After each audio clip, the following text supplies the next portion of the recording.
nandito tayo sa sa Tarlac project. Lumiwanag na kayo dito. Santing kala puro semento. Puro semento kasi mainit. Ito yung guy. Hindi katulad na sa akin dito. Ang brand niya is pa lang. Alas 10:30 pa lang. So matinig. Yung mga girl nagdala ko na rin. Miro, sila owner ko mga nito. So alas 12 na tapos 3. Okay guys, binigyan ka ni Ate Los. Anong painin mo sa kanya? Break time sa auto, alas 3 nandito tayo. Takba ibay. Hindi katulad ng mahogany na medyo mapulap.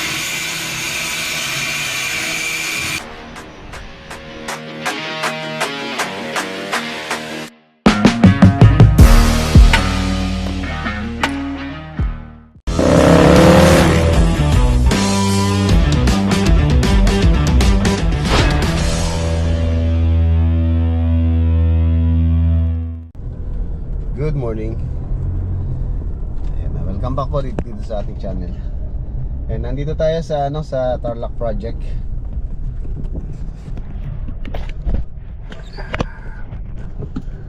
Tarlac project update po tayo dito.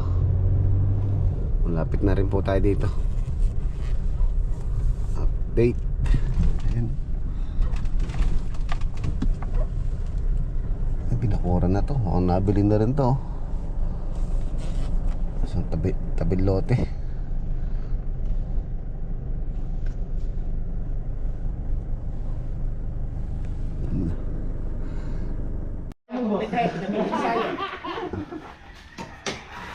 Malinis na po rito sa likuran.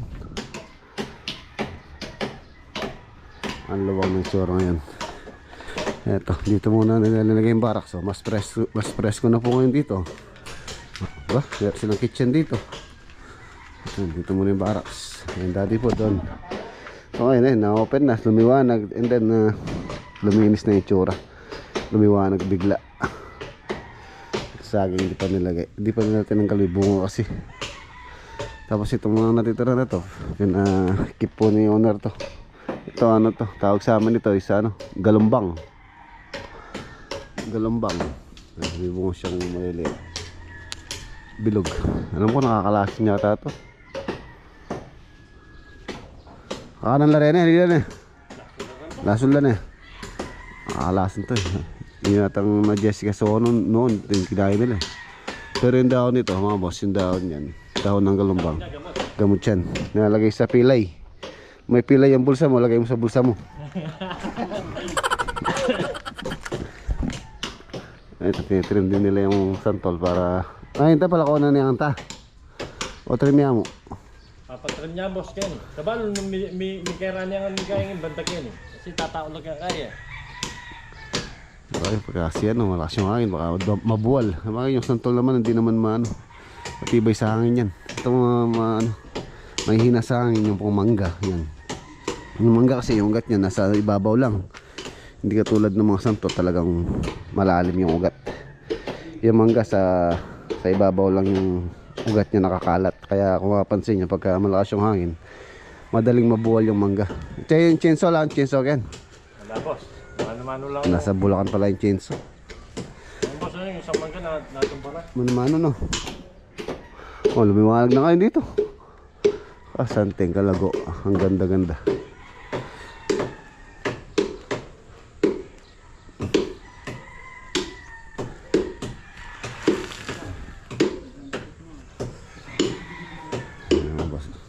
Ilang truck na to? Tatlong truck na yan boss. Tatlo. Malalim dito, mga tatlo pa siguro no? O, tatlo pa siguro boss, papantay na yan. Tapos yan daw yan, patagan tapos compact. Papa yata ni Sir Basti ito. Shoutout kay Sir Basti, papa flooring. Dahil balak po siya dito na ang gawa ng dito ng pinaka rest house. And then flooring. Hindi siguro yung may area lang. Maganda kasi, mas maganda po kasi ano, puro semento. Pagka puro semento kasi mainit. Yung init nagre-reflect sa semento. Pagka nagre-reflect sa semento, yung semento naman nagre-reflect yung init niya. Yun yung nakakadagdag sa init. Maganda pa rin yung may mga damo-damo. May damo, may halaman. Nakakatulong na pumresko yung isang lugar. Pagka maraming halaman, maraming damo sa paligid, nakaka-refresh. Tapos lalagyan din po namin ng ano yan, ng karagdagan pang security, security, ano daw, combat wire, para po safety rin po sila. Patigas yan, santol, makunat yan. Santol po, isa rin sa halaman na magandang kahoy. Sige nga, magandang kahoy ng santol. Para din siyang mahogany, pula yung kahoy niya. Yung mangga medyo mahina yung mangga na yan. Yung mangga puti kasi yung mangga na yan, parang muli na yung kahoy ng mangga. Ayan, biglang luwang po nitong likod. Ano yung baraks, oh. Di pa butulan la rin eh. Saging ini. Rila? Hindi mala. Wala kayo, wala sa mo. Saging mga boss, oh. Hindi nila pinatay dahil nga may bunga. Sabagay malapit na to. Isang bugkos, isang kapiling. Ang tawag sa Kampangas eh. Itong yangkay, itong bugkos. Ayun na. Tinitrim lang po yung yung nakalaylay doon. So okay na po yan. Para din na hindi masyado mainit.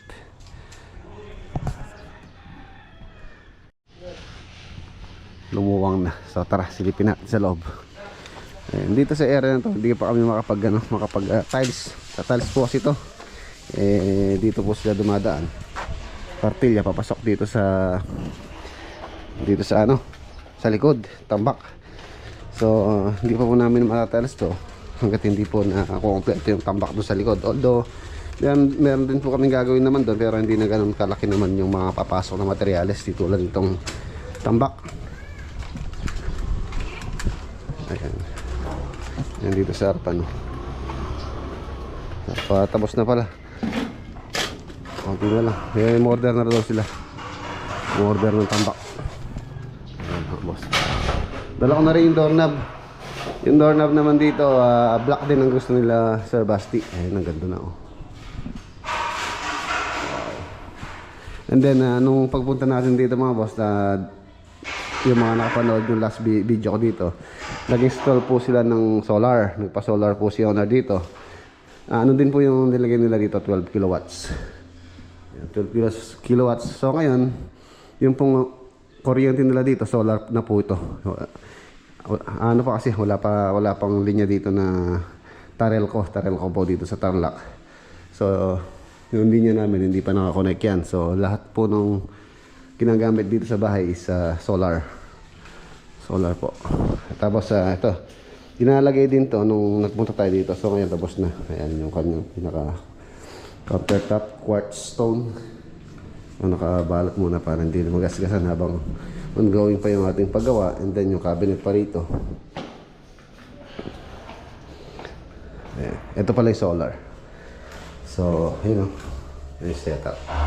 Yung niya, pinaka battery room, inverter. So yung nila, hindi katulad nung sa akin. Ito, ang brand niya is Sungrow. Dalawa yung kanyang inverter.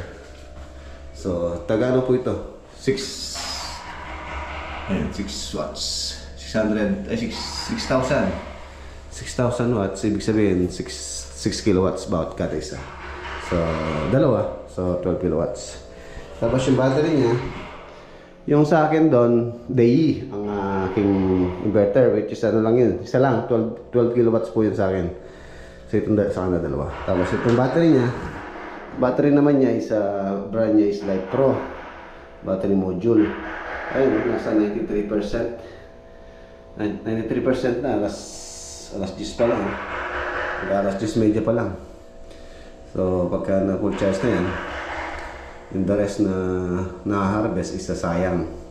So mas maganda talaga pagka, sa bagay pagka naging ano na to, operated na or functional na yung mga aircon, gumaandar na. So doon pa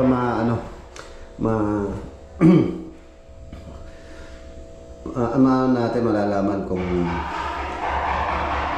kung madaling mag-charge yung battery pagka ginamit na yung mga appliances.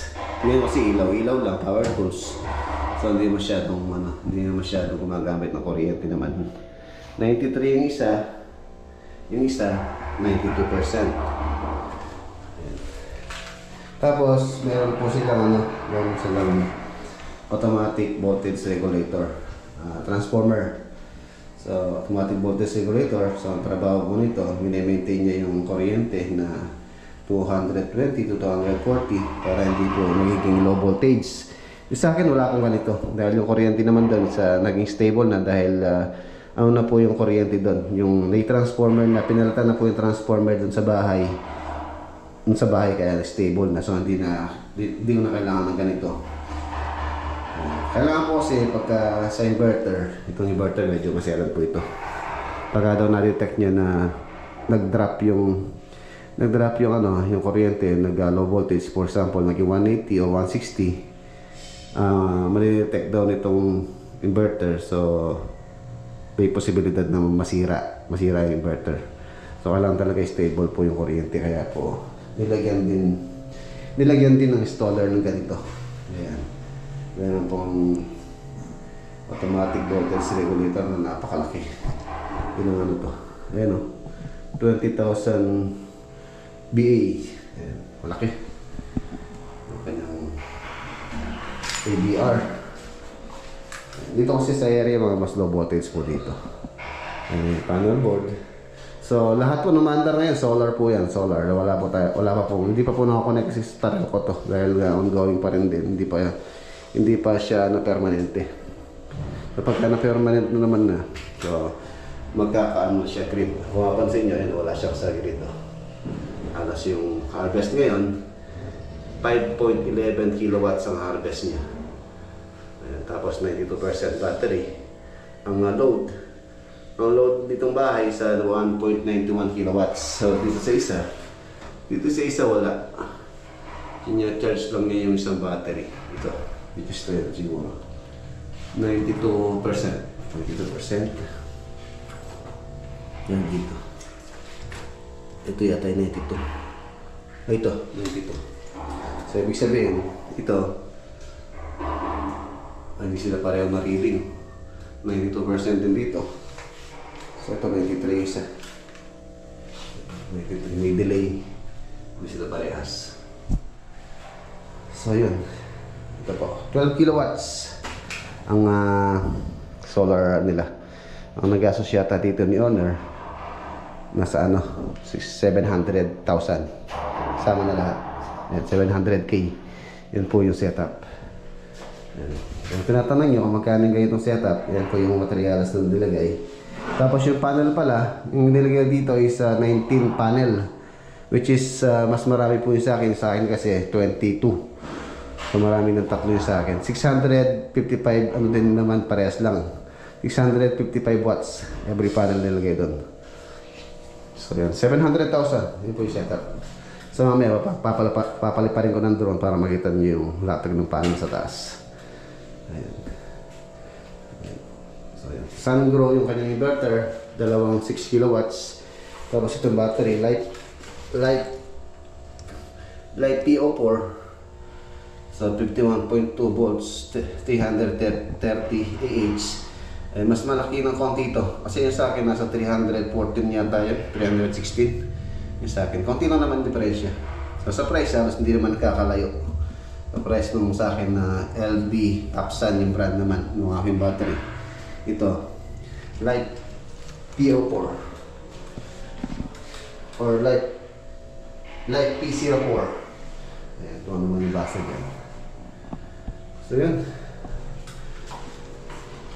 So itong era na to, maging ano na lang. Solar panel, inverter, and then battery. Tapos ABR. So, sa plano po kasi ano to, pantry. Itong area na, itong ano to. Itong lugar na to. So, wala na masyadong may ilalagay dito. Naging ano lang siya. Ay! Ayan, solar. Solar po ito. Tapos ito yung family area, itong location na to. And then, meron pang ilalagay dito na board na ididikit po dyan sa wall na ito. And then, meron din siya ilaw dito sa gilid. Hindi pa rin na ilalagay pa.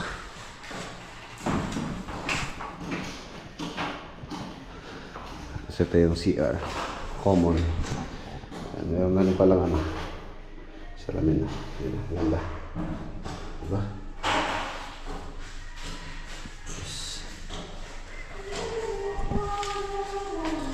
Closet, so shower na lang. Shower, alam ko nandito na rin po yan. Bili ko na tayo.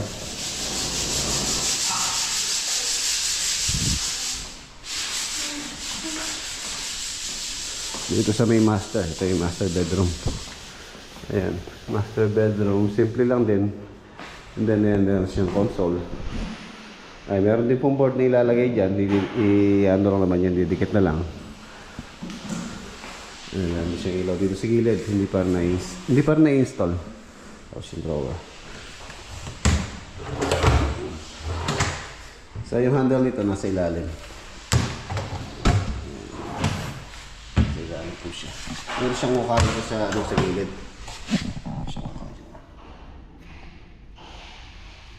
Mukha dito. Seamless siya. Wala siyang ano sa taas. Hindi siya visible sa ilalim. Sa ilalim naman maganda yung hawak talaga sa ilalim. Haba po yan.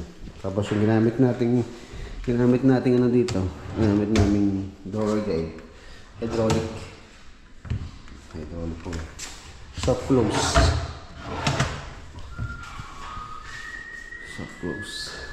Tapos mga cabinet naman kahit naman po sa labas yan. Yan yung modular na lang.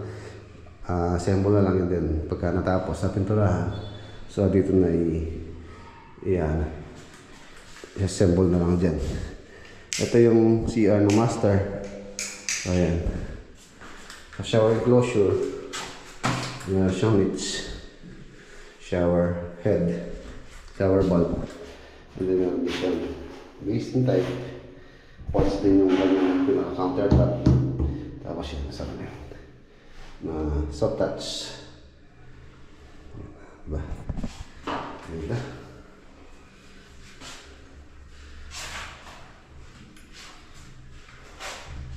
Measures po dito yan.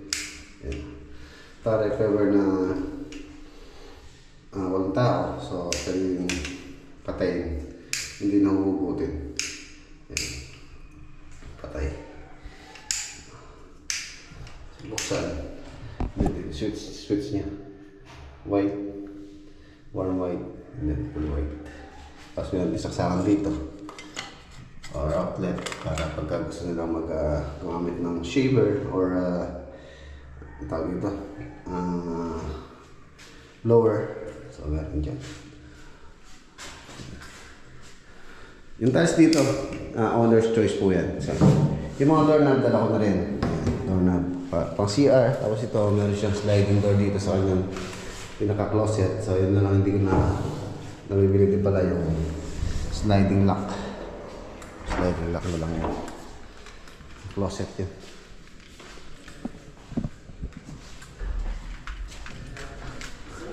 Tapos dito tayo sa dalawang kwarto. Ang ganda ito. Meron pang wall lamp po dyan. Tapos pagka nagkaroon na dyan, nagkagamit na, ganda-ganda na. Ito yung hallway. Then, ito yung room 2. Room 2, maliwalas din po siya. Tapos ang kagandahan ng ceiling. Then ito yung common CR. Ayan, yung orientation ng kanyang vanities nakagilid para marami pa po na ilalagay dito. Pagka kasi nakagit na ito, so maliit na lang side by side. So, i-maximize po namin yung space na dito na lang siya. And dito makakapaglagay ka pa ng pwede mong patong dyan. So, and then meron siyang mirror. Sila owner po bumili itong mirror. Mirror na ito. Itong mga face mirror. Ganun din, katulad din sa kabila. Ganun din na switch yan. No?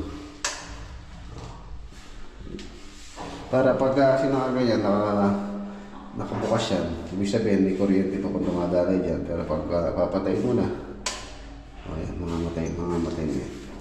Ma-disconnect na siya. Ilaw. Ayan. Tapos yung ating power supply. Ito yung common CR. Hiwalay po siya. Ang maganda pong layout pagka po common, at least nakalabas na itong vanity.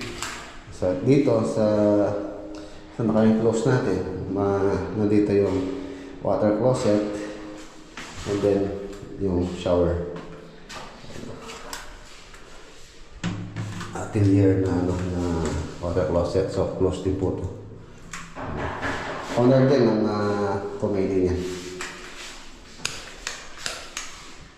Yes, shower na lang ito. Ito yung room 1. Ang nalagay na ni master natin yung lockset. Ay, lockset. Ano po siya? Black. Black. Owner's choice din yan. Ang ganda. Combination. At saka magandang klase po yan. Sentry ang brand. Isa rin sa magandang klaseng brand. Hindi po basta-basta. Wala pang ano. Wala pang striker.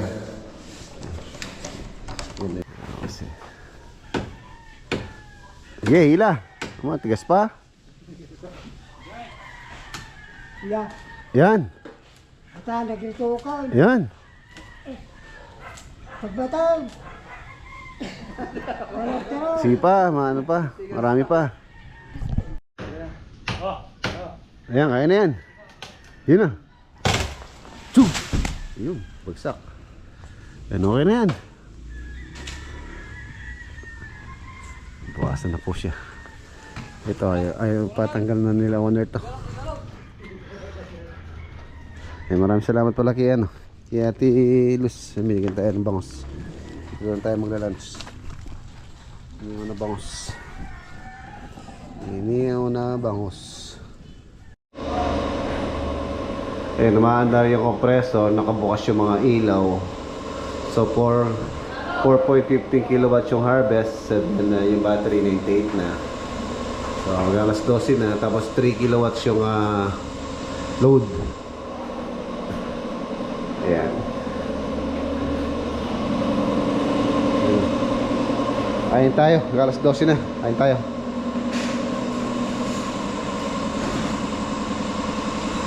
Okay, kain tayo.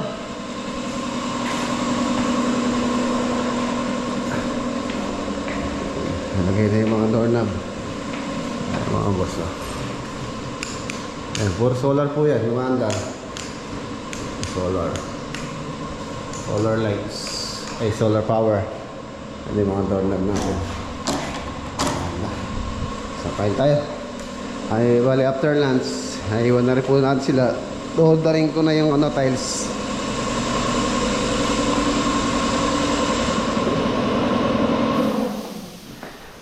Kain tayo, kain tayo.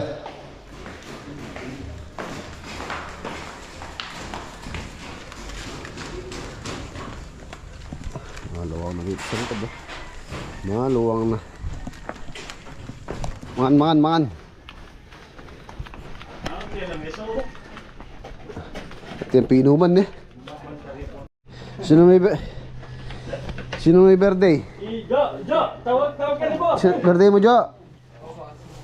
Parang birthday mo lang nung nakaraan Isang taon na yan, sa Talugtog. Nung nagkatay tayong bibe. Tayo nila Timak, no? Isang taon na pala yun? Oh, binigyan kita pang birthday. Binigyan ka na ni Ate Luz, Ano sasabihin mo na kay boss? Binigyan ka ni Ate Luz. Okay. Oh, ito. Ang birthday mo, painamin mo si Nanti mamaya. Anong painamin mo sa kanya? Paldo ka daw, paldo. Tiner o premium? 2x2. 2x2. Tiner, no, Jo? Tiner. Dapat daw bumubula yung Senyor, dos. Bumubula. Ay, may dalang manok si Jojo, native. Ay, mga kayong ulam dito, ito yung bangus. Ito may tunasil, ano Ayan tayo. Salamat, Jesse. Tulong kayo mo.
So ay mga boss, iwan na natin sila. Order din po ako ng tiles para dito sa ano, sa setback, sa easement, tsaka dito sa ports. Ordering ko na. Okay, let's go. Ayan na, nandito po tayo sa Lakeshore. Yan, dumaan po ako rito. Lakeshore project. Medyo maaga-aga pa naman. At na-order ko na rin po yung tiles na gagamitin nila doon. So yan, tama muna tayo dito bago po tayo umuwi. Lakeshore project. Binubuhusan na nila yung canopy.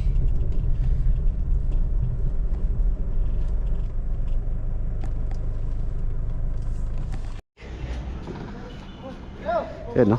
Wow, ganda canopy. Tapos meron pa pong design dito sa may poste yan.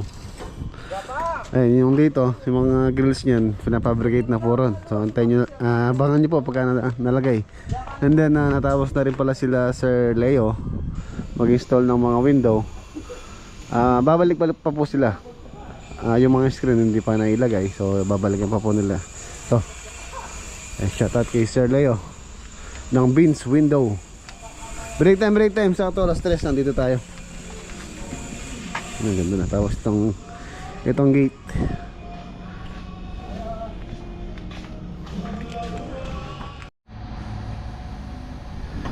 Malapit na po ito. Ganda na, oh. So dito sa may harapan wala po tayong final paint. Ayan, alas na kalahati na yung decoston dun sa area na yun, no? Tapos dito meron pa rin po yan. Ayan. Ganda. Pagka nalagay pa po yung sa bakod. And then dito rin meron pong pinapahanap sa akin si kuya na gusto niyang ilagay dito sa garahe. Yan, hindi po siya tiles ang gusto niya rito, no? Titingin tayo. May fluted panel din dito na pang exterior.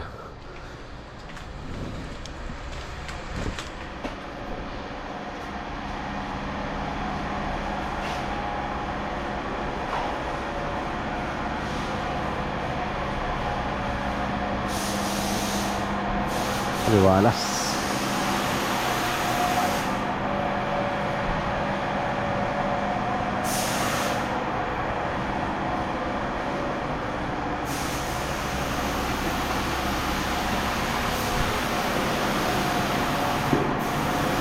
Ang gabay nito, itong handrail niya, kahoy po ito, wood.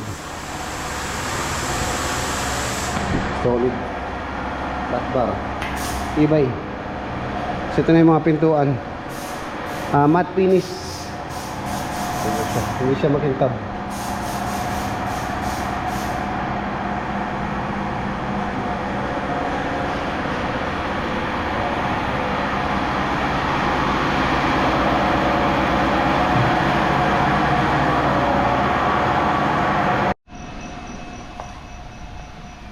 So ayan, hiwa na natin sila. Ayun na po yung design ng bakod.